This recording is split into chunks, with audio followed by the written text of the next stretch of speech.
আপনারা প্রত্যেকেই তো বাড়িতে পটল ভাজা করেন, কিন্তু এই রকমভাবে কি পটল ভাজা কোনোদিনও খেয়েছেন? আপনারা এইভাবে একবার হলেও বাড়িতে ট্রাই করবেন। যেইভাবে ভিডিওতে দেখাচ্ছি ঠিক সেই রকমভাবে। আশা করব আপনাদের এই পটল ভাজাটা অনেক পছন্দের হবে আর একটু অন্যরকম হবে। একই রকম পটল ভাজা খেতে খেতে বোর হয়ে গেছেন, তাই না?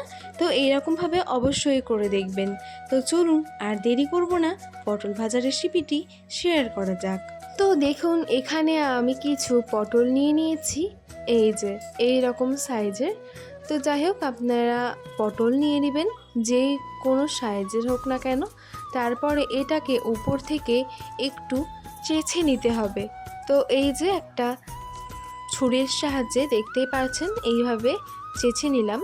তারপরে সমস্তটা এরকম করে নেওয়ার পরে এইভাবে ছুরির সাহায্যে এইভাবে একটু করে কেটে দিতে হবে। এই যে এরকমভাবে, ঠিক যেই রকমভাবে ভিডিওতে দেখছেন ঠিক সেই রকমভাবেই কাজটা করবেন। একদিকটা যখন ভালো করে এইভাবে কেটে দেওয়া হয়ে যাবে, এইভাবে পটলটা উল্টিয়ে দিয়ে অপর দিকটাও ঠিক এই রকমভাবে কেটে নিতে হবে। তো দেখুন পটলটা কিভাবে চারিদিকে কেটে নিয়েছি সেটা কাছ থেকে দেখিয়ে দিলাম। এবার পটলগুলোকে একটা প্রেসার কুকারের মধ্যে দিয়ে দিয়েছি। এবার এর মধ্যে স্বাদ মতো লবণ দিয়ে দিব। তারপরে দিয়ে দিব মিক্সড মশলা। তারপরে মশলা এবং লবণটা ভালোভাবে পুরো গায়ে গায়ে পটলে লাগিয়ে দিব। তারপরে এটা ঢাকা দিয়ে গ্যাসে বসিয়ে দিব। তারপরে এটা সেদ্ধ হওয়ার জন্য অপেক্ষা করব। তো এটা হতে থাক, চলে আসছি পরবর্তী ধাপে। তো দেখুন, এখানে নিয়ে নিয়েছি তেল। তো সর্ষের তেলে এখানে তারপরে দিয়ে দিলাম হচ্ছে পেঁয়াজ কুচি। তারপরে এটাকে ভালোভাবে নাড়িয়ে নিতে হবে। তারপরে এর মধ্যে যেটা দিতে হবে সেটা হচ্ছে জিরা। তারপরে এর মধ্যে দিয়ে দিব হচ্ছে রসুন কুচি। তারপরে দিব কাঁচা লঙ্কা কুচি। তারপরে এটাকে ভালোভাবে নাড়িয়ে নিব। কালারটা যখন অল্প ব্রাউনিশ আসবে তখন এর মধ্যে দিয়ে দিব চাট মশলা। তারপরে দিয়ে দিব অল্প হলুদ গুঁড়ো। তারপরে ভালোভাবে এটাকে নাড়িয়ে নিতে হবে। তারপরে এর মধ্যে টমেটো কুচি দিয়ে দিব। তারপরে আর কি ভালোভাবে এটাকে নাড়িয়ে নিতে হবে। তারপরে একটু নাড়িয়ে নেওয়ার পরে এর মধ্যে যেটা দিতে হবে সেটা হচ্ছে তিল বাটা। এখানে তিল বাটাটা দিলে আরও অনেক গুণ স্বাদটা বেড়ে যাবে। তো তারপরে এটাকে ভালোভাবে আবারও নাড়িয়ে নিতে হবে। এই সমস্ত উপকরণগুলোকে ভালোভাবে এই রকম করে কষিয়ে নিব। কিছুক্ষণ সময় নিয়ে ভালো করে এটাকে কষিয়ে নিয়েছি, সেটা তো দেখতেই পাচ্ছেন। আর ওই টমেটোগুলো একদম গলে গিয়েছে। তো এবার যেটা করতে হবে সেটা হচ্ছে এটা একটি পাত্রে তুলে রেখে দিতে হবে অন্য সাইডে।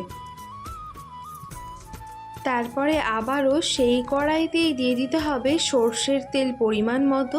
তারপরে ওর মধ্যে ওই যে সিদ্ধ করে নিয়েছিলাম পটলটা, সেই পটলটা দিয়ে দিতে হবে। তারপরে এটাকে কিছুক্ষণ ধরে লাল করে ভেজে নিতে হবে। লাল করে ভেজে নেওয়ার পরে আপনাদের সঙ্গে আবারও দেখা করছি। পটলগুলো যাতে ভেঙে না যায় এই দিকেও লক্ষ্য রাখতে হবে, সাবধানে নাড়াবেন। তো এখন দেখুন কত সুন্দরভাবে লাল করে ভেজে নেওয়া হয়ে গেছে। এবার যেটা করতে হবে সেটা হচ্ছে ওই যে মশলাটা করে রেখেছিলাম একটু আগে সেটা দিয়ে দিতে হবে। এটা ভেজে নেওয়ার পরেই দিবেন অবশ্যই। তারপরে এটা দেওয়ার পরে ভালোভাবে এটাকে আবারও ওটার পটলের গায়ে গায়ে ভালো করে মশলাটাকে লাগিয়ে নিতে হবে। এইভাবে অবশ্যই করে দেখবেন, আপনাদের আশা করব অনেক পছন্দ হবে। বাড়ির ছোট থেকে বড় এটা সবাই পছন্দ করবে। যারা পটল ভাজা খেতে চায় না তারাও কিন্তু এটা অনেক পছন্দ করবে। তারপরে মশলাটা যেই বাটিতে ছিল সেই বাটিতে একটু জল দিয়ে ওই একটু জল এর মধ্যে দিয়ে দিতে হবে।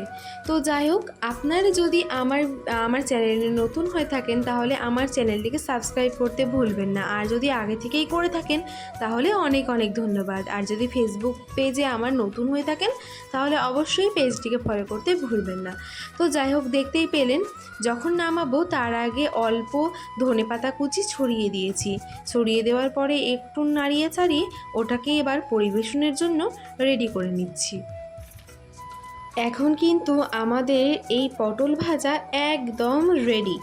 তো আপনাদেরকে এখন একটা ভেঙে দেখিয়ে দিচ্ছি যে এটা ঠিক কতটা সিদ্ধ হয়ে গেছে, আর বেশ নরমও আছে, ভিতরটা খুব সুন্দরভাবে সিদ্ধ হয়ে গেছে। তো চলুন একটা আপনাদেরকে দেখাই।